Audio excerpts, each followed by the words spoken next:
শেষ পাতে যদি এরকম রসালো একটা চাটনি থাকে তাহলে কিন্তু খুবই ভালো হয়। আসসালামু আলাইকুম এভরিওয়ান, কাছে বা দূরে যেখান থেকে আমার ভিডিওটা দেখছেন সবাইকে আমার নতুন ভিডিওতে আমন্ত্রণ জানাচ্ছি। বাই দ্য ওয়ে, আজকের রেসিপি আনারসের চাটনি। তো এখানে বড় একটা আনারস আমি নিয়েছি।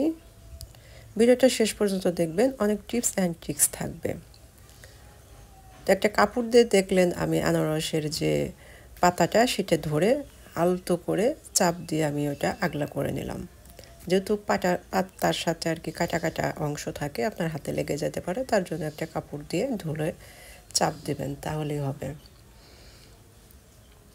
এরপর আমি আনারসের দুইটা পাশ কেটে নিয়েছি। খুব সহজভাবে আমি আনারসটা কাটিয়ে দেখাবো আপনাদের। নতুনরা যারা আছেন তারা দেখলেও খুব সহজে আনারসটা কেটে নিতে পারবেন। তো লম্বাভাবে ধরে এই পাশে চার পাঁচটা এরকমভাবে আমি কেটে নিয়েছিলাম। তো এখানে আমার পুরো আনারসটা কিন্তু লাগবে না, আমি অর্ধেকটা নেব। আনারসটা অনেক বড় ছিল, তো অর্ধেকটা আমি কেটে নিলাম। এবং যেই আপনার যে কালো কালো যে অংশগুলা সেগুলো আপনারা ফেলে দিতে পারেন। আমি এটা চাকু দিয়ে যতটা সম্ভব হয়েছিল আমি ফেলে দিয়েছিলাম। তো ফেলে দেওয়ার পর এটা দুইটা টুকরো করে নিয়েছিলাম আমি। তো দুইটা টুকরোকে আমি দুইভাবে কেটে নেব আর কি। কেটে নিয়ে তারপরে চাটনিটা করব।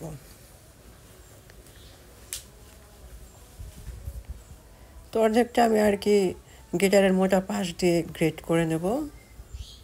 যে কোনো পাশ দিয়ে গ্রেট করতে যাবেন না, তাহলে একদম গলে যাবে। মোটা পাশ দিয়ে গ্রেট করলে একটু মোটা মোটা হবে, তাহলে ভালো হবে আর কি। আর গ্রেটার দিয়ে গ্রেট করার সময় অবশ্যই সাবধানে গ্রেট করে নেবেন, যেহেতু আনারসটা অনেক পিচ্ছিল থাকে, পানি পানি একটা জিনিস, আপনার কিন্তু হাত ফসকে হাতটা কেটে যেতে পারে।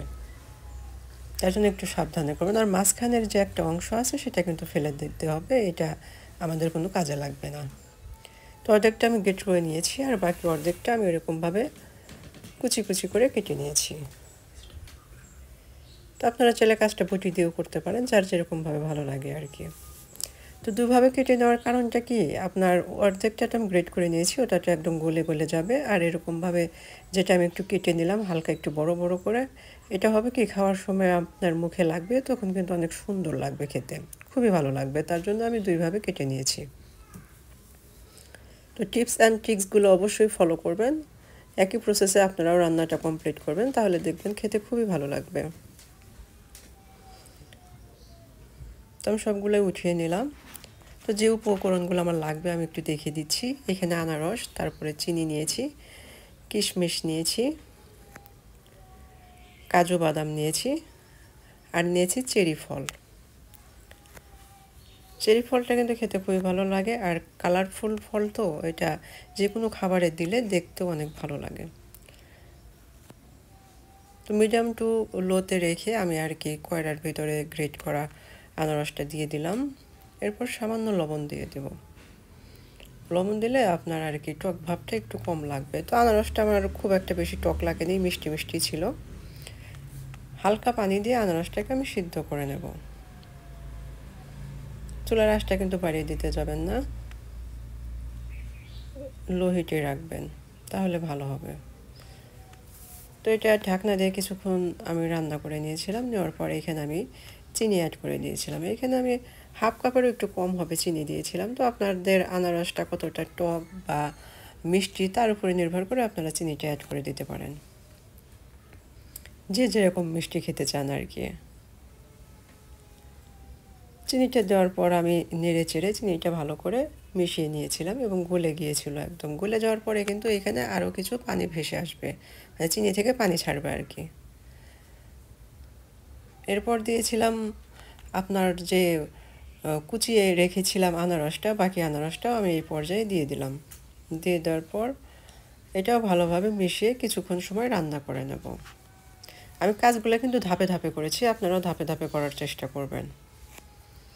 তো এর কিছুক্ষণ পর রান্না করার পরে আর কি এখানে আমি কিশমিশটা অ্যাড করে দিয়েছিলাম। কিশমিশটা অবশ্যই দেবেন, দিলে খাবারের টেস্টটা অনেক বেশি বৃদ্ধি পাবে। তো কিশমিশ দিয়েও আমি কিছুক্ষণ সময় রান্না করে নিয়েছিলাম। এরপর দিয়েছিলাম কাজু বাদাম।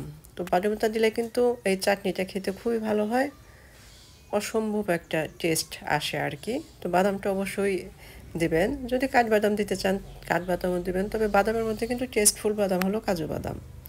কাজু বাদামটাই অ্যাড করার চেষ্টা করবেন। তো নামানোর আগ দিয়ে আমি দিয়েছিলাম চেরি ফল। তো চেরি ফল কিন্তু এটা খাবারের স্বাদও বৃদ্ধি করে এবং খুব কালারফুল ফল, দেখতেও ভীষণ ভালো লাগে।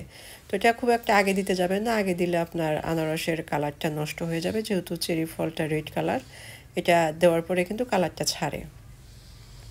তো মার্শাল্লাহ আমার কিন্তু আনারসের চাটনিটা হয়ে গেছে। এরকম একটু আমি গ্রেভিটা এরকমই রাখবো আর কি, আপনারা চাইলে আর একটু শুকিয়ে নিতে পারেন।